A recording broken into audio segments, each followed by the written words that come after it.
The moment I walked into that cramped courtroom in Maricopa County, I could practically feel the confidence radiating off Linda Vance like an overpowering cloud of bargain perfume trapped inside a packed elevator.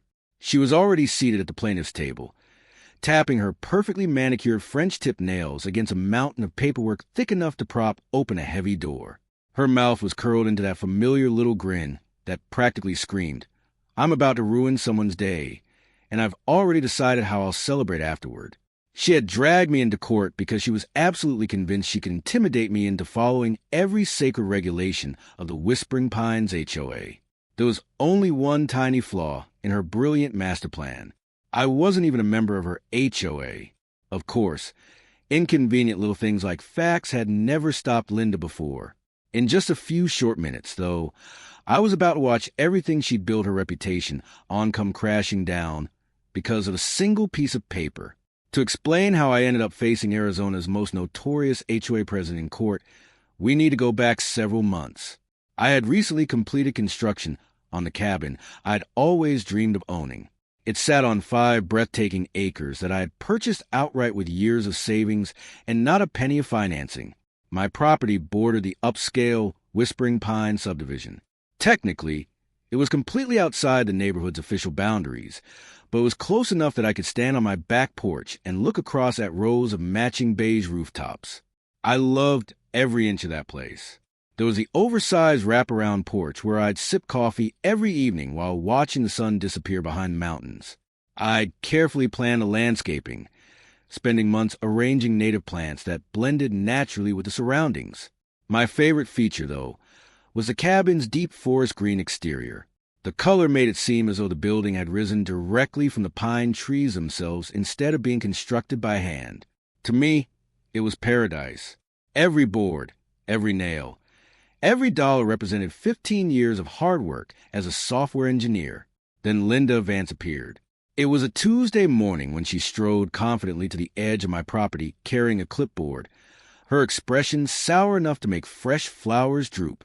Without wasting a second, she introduced herself as the president of the Whispering Pines HOA before launching into a speech about everything she believed was wrong with my home.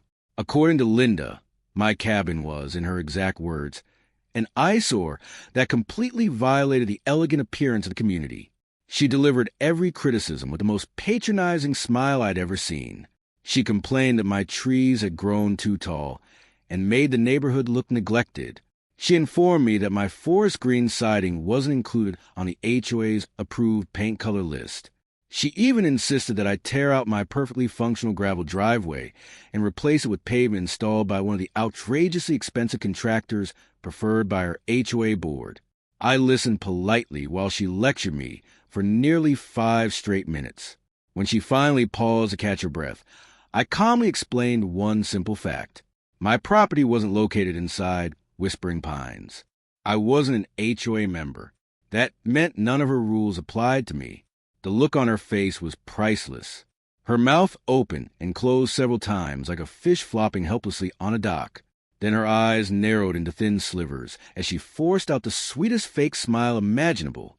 "Oh," she said softly, "we'll take care of that." Looking back, I should have recognized that sentence for what it really was. It was a declaration of war. Over the following weeks, Linda transformed her obsession with my cabin into what seemed like a full-time occupation. The first attacks came as official-looking letters printed on HOA stationery, each one more aggressive and threatening than the one before. I tossed every single envelope directly into the recycling bin without bothering to respond. When those tactics failed, she enlisted 2 loyal members of her board, Gary Thompson and Susan Miller.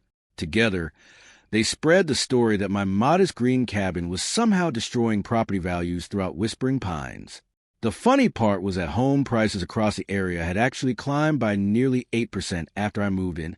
Facts, however, had never been Linda's strongest argument. Instead, she spent nearly every weekend lurking around the edges of my property. She spent weekend after weekend pacing along my fence line, snapping photographs from every possible angle. Every image came back covered in angry circles and handwritten notes, scrawled with a bright red marker, like she was a detective solving the crime of the century instead of obsessing over someone's cabin. Then she assembled an entire PowerPoint presentation for the next HOA board meeting. I'm not exaggerating. It had animated slide transitions, dramatic background music, and enough theatrical flair to make it seem like she was unveiling evidence in a national security investigation rather than complaining about paint colors and landscaping. Not satisfied with that, Linda even hired a licensed surveyor. She was desperately hoping to discover the tiniest sliver of property overlap that would somehow place my land under the authority of her HOA.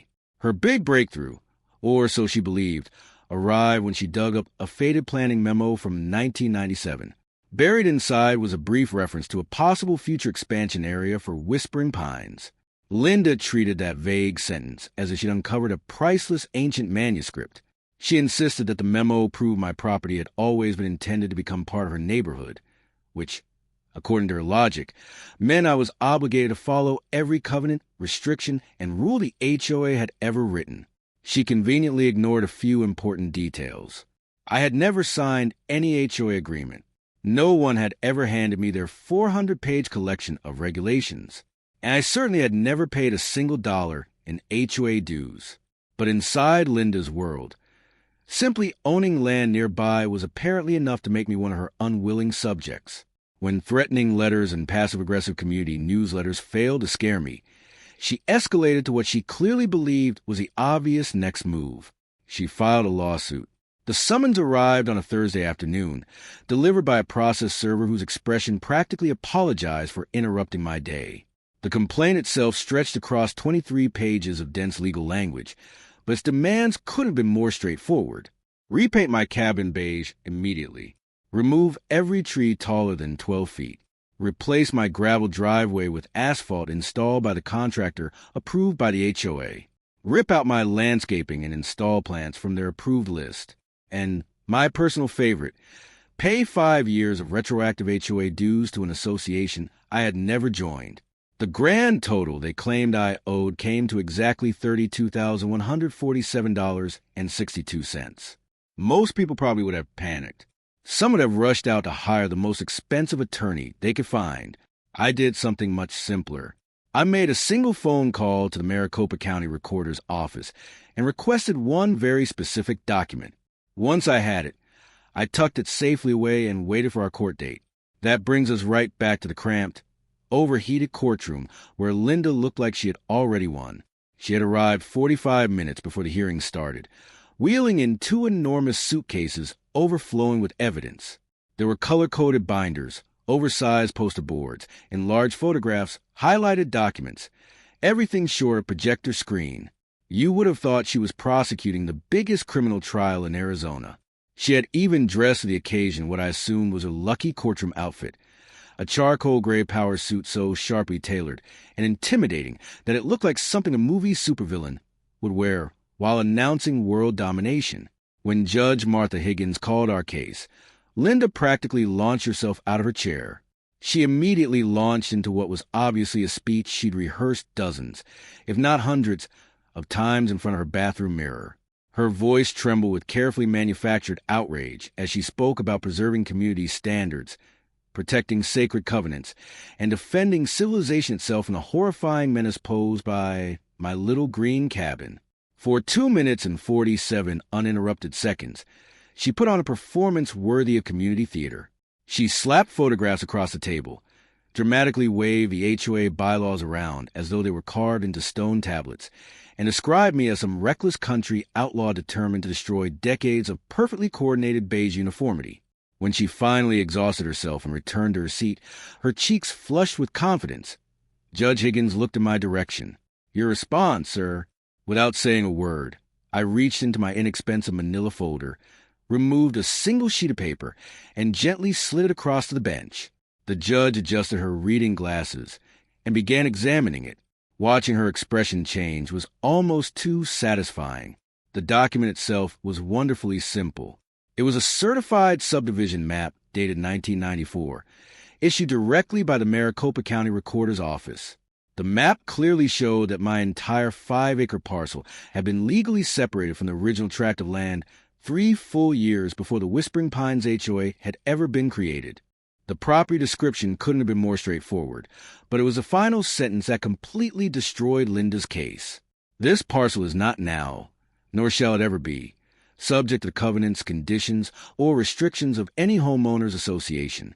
The courtroom fell so silent that you probably could have heard a pin land on the floor. Linda's perfectly polished fingers stopped tapping the table in mid-motion. The confident smile she'd been wearing all morning disappeared as quickly as makeup caught in a downpour. Judge Martha Higgins slowly lifted her eyes above the edge of her reading glasses and stared directly at Linda with a look cold enough to chill the entire courtroom. When she finally spoke, her voice remained calm and professional, but every word carried unmistakable disappointment. She explained that the lawsuit wasn't merely unsupported by the facts. It bordered on outright harassment. The judge continued by saying that using the legal system to intimidate someone who wasn't even part of the homeowners association represented an outrageous misuse of the court's time and resources. She warned Linda that any future attempt to exercise authority outside the HOA's legally recorded boundaries would carry serious legal consequences. Then came the decision. Judge Higgins ruled completely in my favor. She ordered the Whispering Pines HOA to reimburse every dollar of my legal expenses, totaling roughly $8,000. She also signed a formal cease and desist order prohibiting Linda, or anyone acting on behalf of the HOA, from contacting me again or stepping onto or near my property for any HOA-related purpose. She wasn't finished.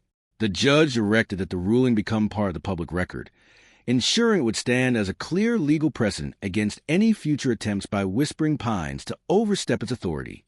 Finally, she looked directly at Linda one last time. In the most courteous wording imaginable, she suggested that the HOA board should seriously consider whether someone so eager to misuse power was truly qualified to remain in a leadership position. Linda stood frozen. Her face cycled through shades of red, white, and pink I didn't know were possible. Her hands trembled as she desperately shoved stacks of useless binders, photographs, and documents back into her oversized suitcases. She tried muttering something about filing an appeal. Before she could finish, Judge Higgins brought the gavel down with one sharp crack. Case dismissed with prejudice. In other words, the matter was over for good. She wasn't getting another chance to bring that lawsuit. The aftermath hit Linda with astonishing speed. News of what happened inside that courtroom spread across Whispering Pines faster than neighborhood gossip at a holiday potluck. That very evening, the HOA board called an emergency meeting. The vote wasn't even close. By a unanimous 12-0 decision. With Linda abstaining because she was too overwhelmed to participate, they removed her as HOA president. The financial consequences didn't help either. The court-ordered payment came directly out of the HOA's operating budget, forcing the association to impose a special assessment on every homeowner. Each resident received an additional $40 charge on their next statement, all because Linda had decided to wage a personal crusade against someone who wasn't even part of their community. Needless to say, the neighbors were furious. But the biggest blow arrived the following Monday. Linda wasn't just a former president of an HOA. She also worked as a real estate agent for Century Properties. News that she'd attempted to force non-existent HOA obligations onto a non-member quickly found its way to her managing broker. Trying to pressure someone into accepting legal restrictions they had never agreed to isn't just unprofessional. It's exactly the kind of conduct that attracts ethics complaints and regulatory scrutiny. She was ordered into the office first thing that morning.